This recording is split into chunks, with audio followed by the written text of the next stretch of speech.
In this video we're going to have a look at some of the best 12th gen gaming computers under £1,000 if you're in the UK. Obviously, depending on where you are in the world, prices will fluctuate and GPUs may be still sky high, especially if you're in America or some other countries where the GPU prices have not lowered. But fortunately in the UK, prices have lowered to a point where you are able to build a gaming computer with a RX6600 or a 3050 under £1,000, as well as a 12th gen Intel. Kicking things off with the CPU, we're going to go for a 12th gen Intel chip, which obviously it's a no-brainer. You want the best budget chip out there, the best for value. We're going to go with no, we're not. It's a budget build. Best for value is probably going to be the i5-12400F, which will provide good performance for price, considering it's only £160, which is a bargain in my opinion. It's a 6-core processor, 2.5 GHz. You know, it's all good. It's really good for the price. Probably the best budget one. But if you are going to do more power-intensive tasks, CPU-intensive tasks, such as video editing or streaming in the background, you probably want to go for an i7 12th gen or maybe an 11th gen if you don't have the budget for 12th gen.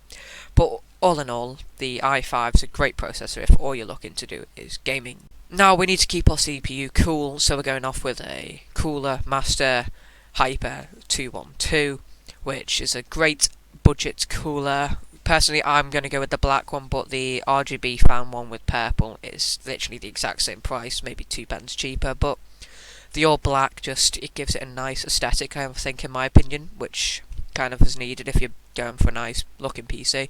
Personally, in this aesthetic video, we're going for an all black, maybe not so much RGB PC, which I think should look good, because my PC is kind of similar to that, and that's my opinion. I kind of like that colour scheme. But depends, if you don't like that colour scheme, maybe you could go with a white PC, but I know some of the white parts are a bit more expensive because they don't make them as much as they do with the black parts, so yeah, that's just personal preference, but yeah.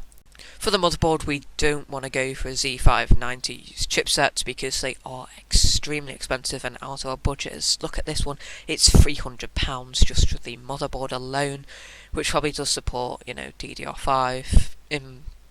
It should do at that price point, I think, but in all, we might be able to get our hands on probably like a B560, which is probably good for this build. As you can see, it is compatible with the PC parts we have chosen already. Especially because we are now in an Intel chip, we don't need the fastest RAM speeds, but I'd still recommend keeping it at 3200 MHz threshold, just so it kind of future-proof, because Intel doesn't need that much of RAM speed to keep it running. I recommend going with the Corsair Vengeance. It's great budget RAM, it's good. I'm rocking Vengeance RAM, it's dead nice, dead good, never had a problem with it. In my opinion, it's probably some of the best budget RAM. I know a lot of other people who agree with that opinion, but it's all down whether you want Corsair RAM with a bit of RGB, or you don't want RGB, or you want RGB, or if you want white RAM, black RAM, grey RAM. It's all depending on what your PC theme is. For storage, we're going to go with a 500GB SSD from Samsung, as well as maybe a 2TB hard drive from Seagate, just to keep your extra files. So if you like watching films, maybe store your games on the hard drive, like files on your hard drive, all stuff like that, schoolwork on your hard drive rather than your SSD. Make sure when you do build it though, you are putting your operating system on the SSD, because you don't want to put it on the hard drive. It will boot awfully slow, especially if you spend all that money just to get a 1 minute boot time. So I'm going to add to the cart the Samsung Evo 970 Evo Plus, which is around 60 British pounds, which is a good deal. And then for an additional storage, we're going with a hard drive, so we'll probably just get this 2TB hard drive from Seagate for £42. And then for a graphics card, this is the thing where we're going to need a big debate about if your budget allows you to, and if you do not mind spending over £1,000, go with this 3060 from MSI. It's a Ventus 2x-X. It's £400. It's a 3060. Great value card. But then if you're looking for something a bit cheaper, maybe go for the maybe the RX6600, which is £313, which in my build I'm going to do, but if you kind of do need ray tracing, if you're that person who loves to have ray tracing, is not cared about how many FPS, probably go with a 3050. It's probably going to be better, but in my opinion, spending the extra, I think even a 6600 XT from AMD is probably cheaper than a 3050 at the moment, considering that a lot of people like RTX cards better than Radeon, but AMD isn't really that bad for cards, unless like they used to be, but now they're alright, so I don't get why people still hate on them.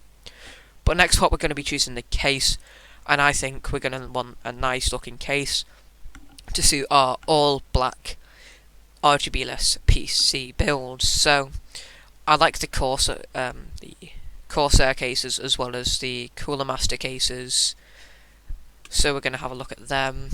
If you do want a more expensive build, obviously in the O11 Dynamic Mini, the black one or the white one, you're going to need to buy extra fans for that, because those cases do not come with fans. They are meant for water cooling, but water cooling really isn't in the price range of this budget build. So I reckon we should go with the Cooler Master case, which is listed on here somewhere. Yeah, it's somewhere. We'll probably go with this one, because I know that one comes with fans. For the power supply, probably go with you want at least a 650 watt for this build. If you're going, probably go with a 750 watt if your budget can support it. Probably just because it's going to be more future proof, it'll last longer, it gives you more upgradability in the future. But in my build, I'm going to probably add in the 800 watt Corsair power supply. As you can see, it's literally like £3 extra than the 650 watt PSU. It's black, so it matches the build. It's 80 plus gold, so it's, you know, like legitimate. It's not going to break, and it won't cause a fire hazard. Also, I would not recommend buying a Windows key from Windows themselves. I recommend going to CD Keys, because it's not worth paying £160 for Windows 10 Pro. It's just a bit of a scam in my opinion. But there you go, £972. You can probably knock some of that stuff off if you want. I know you could probably go with the Intel stock cooler, which would knock off a bit of money, as well as maybe going for a lower megahertz RAM, which would be cheaper, and maybe ditching the SSD, which probably would bring you down to around maybe £890, maybe a bit less. There's that one, that's probably like the cheapest on the list. There's Crucial Ballistics, which, you know, is trusted. If you were to go that much into knocking like the budget down, you can get it for £886, and I think that is a great budget build for £900. You've got a 6000 gen GPU as well as a 12 gen Intel chip, 16 gigabytes of RAM, as well as like future proofing stuff. So you've got like a good motherboard, a good power supply. Maybe if you were going to upgrade a lot in the future, probably go for a Z690 platform motherboards, as they're just better in the future, and then in the long run obviously have more features than the B660 lineup. But all in all, I reckon that'll be the best budget build for £1,000. If this video was helpful to you, please subscribe down below. Also check out my TikTok, it's just full rush. Any questions, feel free to drop them in a comment section. Also go, subscribe, like the video, follow TikTok, and I'll see you probably in the next one.